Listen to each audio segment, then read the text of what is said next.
오늘 함께 나눌 말씀은 요한복음 6장 59절부터 71절 말씀입니다. 이것은 예수께서 가버나움 회당에서 가르치실 때에 하신 말씀이다. 예수의 제자들 가운데서 여럿이 이 말씀을 듣고 말하기를, 이 말씀이 이렇게 어려우니 누가 알아들을 수 있겠는가?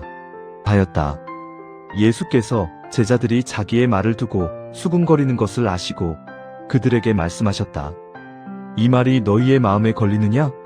인자가 전에 있던 곳으로 올라가는 것을 보면 어떻게 하겠느냐? 생명을 주는 것은 영이다. 육은 아무데도 소용이 없다. 내가 너희에게 한 이 말은 영이요 생명이다. 그러나 너희 가운데는 믿지 않는 사람들이 있다. 처음부터 예수께서는 믿지 않는 사람이 누구이며 자기를 넘겨줄 사람이 누구인지를 알고 계셨던 것이다. 예수께서 또 말씀하셨다. 그러므로 내가 너희에게 이르기를, 아버지께서 허락하여 주신 사람이 아니고는 아무도 나에게로 올 수 없다고 말한 것이다. 이 때문에 제자 가운데서 많은 사람이 떠나갔고 더 이상 그와 함께 다니지 않았다. 예수께서 12제자에게 물으셨다. 너희까지도 떠나가려 하느냐? 시몬 베드로가 대답하였다. 주님, 우리가 누구에게로 가겠습니까? 선생님께는 영생의 말씀이 있습니다. 우리는 선생님이 하나님의 거룩한 분이심을 믿고 또 알았습니다. 예수께서 그들에게 대답하셨다. 내가 너희 12를 택하지 않았느냐? 그러나 너희 가운데서 하나는 악마이다. 이것은 시몬 가룟의 아들 유다를 가리켜서 하신 말씀인데 그는 12제자 가운데 한 사람으로 예수를 넘겨줄 사람이었다.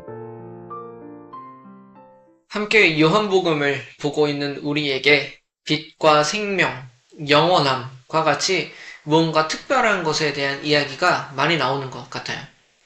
이웃을 사랑하라는 기독교의 보편적인 이야기가 아니라 특별히 종교적인 색채가 강한 말씀이 나오는 것 같다고요.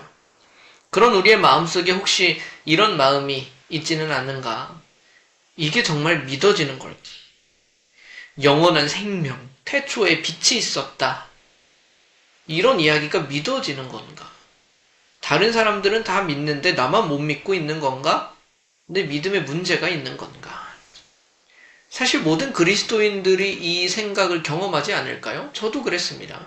성경을 읽고 설교는 듣지만 보이지 않는 하나님에 관하여 살면서 경험하기 힘든 무언가 영적인 말씀들에 관하여 듣고 볼 때 더욱 그렇죠. 그럴 때마다 우리는 믿음에 대해 의심하게 되고 조금 거리를 두기도 합니다. 오늘 본문에는 그렇게 예수님을 직접 따라다녔던 수많은 제자들이 여러 생각으로 인하여 예수님을 떠나가는 모습을 보게 됩니다. 그러나 그 상황에 또 다른 제자들은 여전히 남아 있는데요.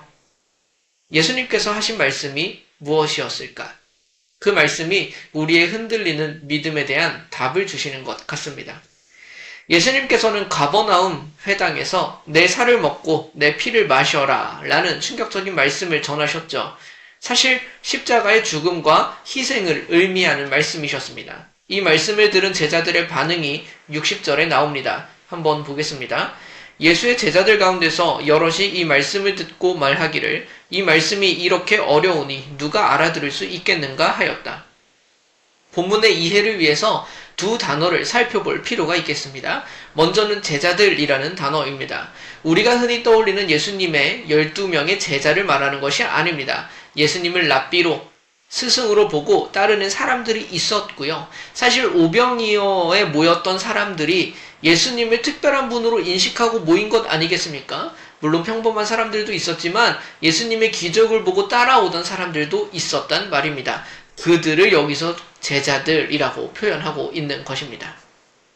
두 번째는 어렵다는 단어입니다. 헬라어 원어로 살펴보면 이는 복잡한 수학 문제를 푸는 것처럼 어렵다, 이해하기 힘들다 라는 의미가 아닙니다. 불쾌하다, 거슬린다, 받아들이기가 싫다 라는 의미를 가지고 있어요. 즉 예수님의 말씀이 이해는 되는데 받아들이기가 싫다는 겁니다. 그렇다면 그들은 왜 불쾌했을까? 그들은 예수님께서 오병이어 기적을 통해 빵을 주시고 병을 고쳐주실 때는 좋아했습니다. 나의 필요를 채워주고 나의 문제를 해결해 주시는 분이 등장하면 어떻게 안 좋을 수 있겠어요.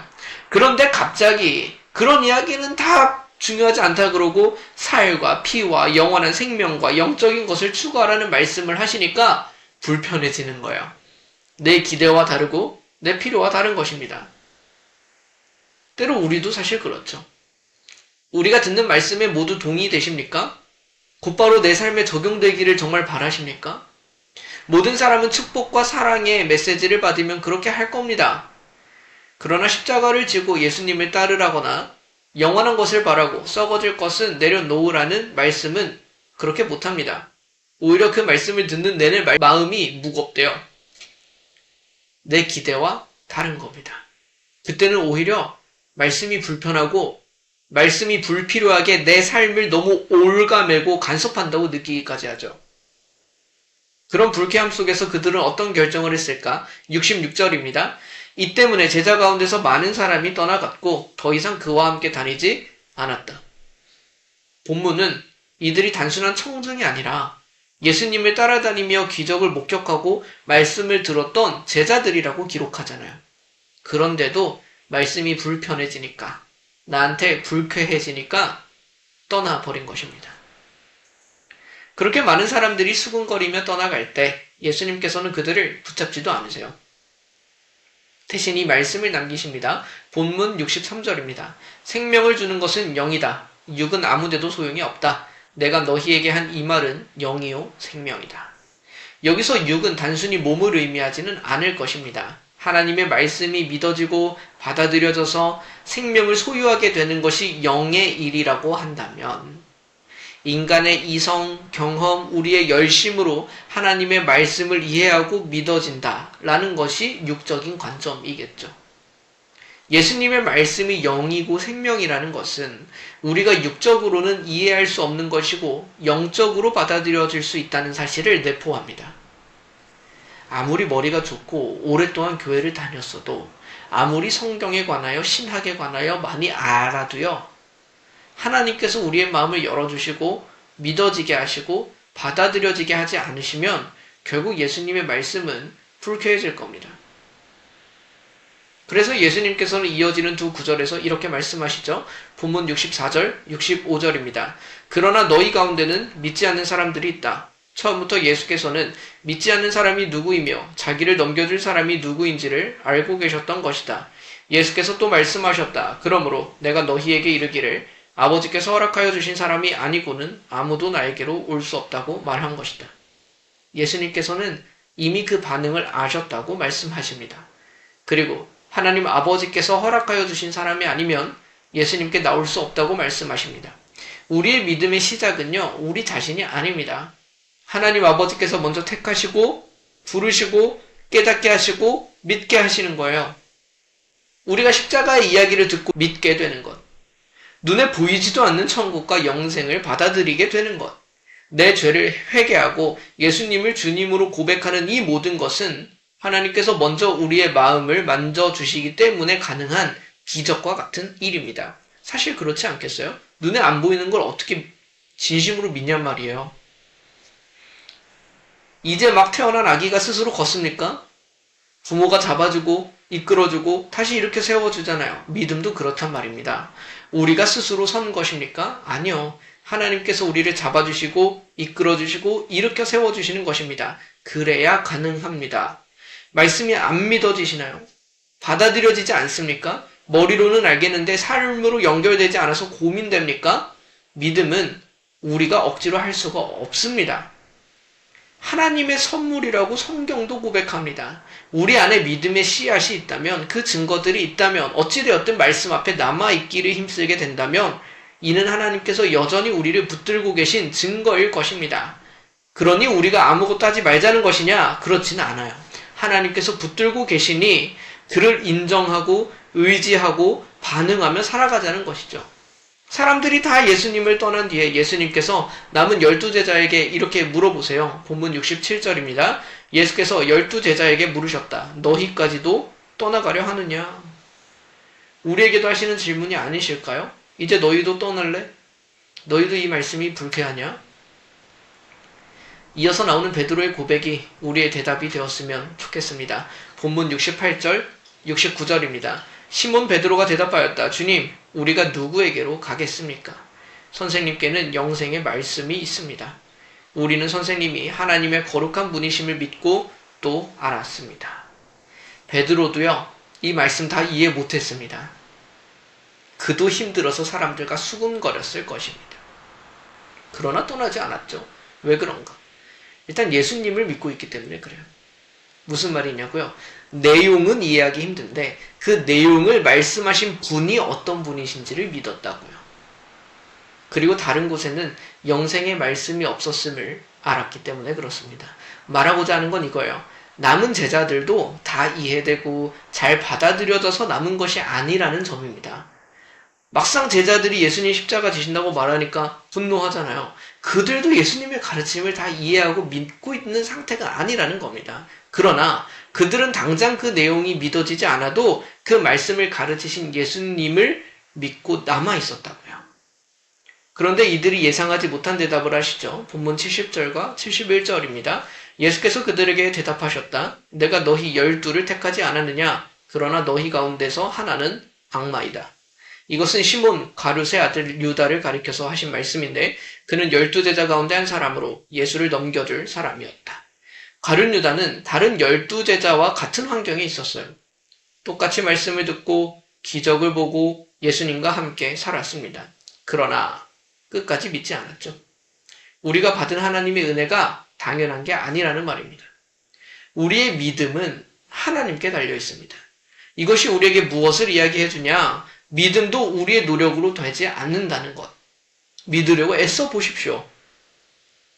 근데 말이 애초에 안 되는 거예요. 믿음을 어떻게 애써요?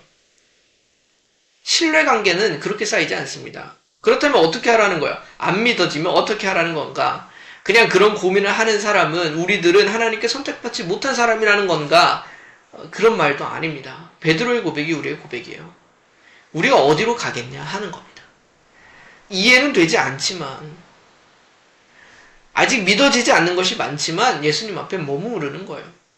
하나님께서 믿음을 주시는 것이라면 어느 때에 그 믿음을 주실 것을 모르지만 하지만 그때가 분명히 있음을 알고 기다리는 겁니다. 주님께서는 제자들에게 하셨던 것처럼 우리에게 그때를 허락하실 겁니다. 제자들뿐만 아니라 수많은 기독교 역사의 인물들이 우리의 신앙의 선배들이 그러했던 것처럼 지금은 씨름하고 있는 믿음의 내용에 대해서 받아들여지는 때가 있을 겁니다. 그런데 그때는요, 오직 예수님 앞에 머무르고 있을 때만 가능합니다. 헛된 우리의 노력으로 싸우려는 시도 내려놓아야 좋습니다. 믿어지지 않는 것이 하나님으로부터 버려짐을 의미한다고 생각하며 낙심하는 것 또한 내려놓으십시오.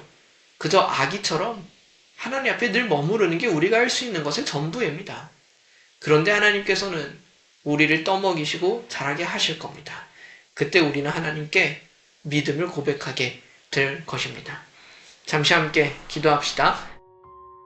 주님, 가끔은 말씀이 어렵고 보이지 않는 하나님을 믿는 일이 너무 힘듭니다. 그럴 때마다 제 자신을 정죄하거나 하나님을 원망하지 않게 하시고 믿음을 주시는 하나님께 머무르게 하여 주십시오. 영생의 말씀이 주님께만 있습니다. 그러니 저희가 어디로 가겠습니까? 저희를 부르신 주님께서 언젠가 저희들을 믿게 하시고 깨닫게 하실 줄로 또한 믿습니다.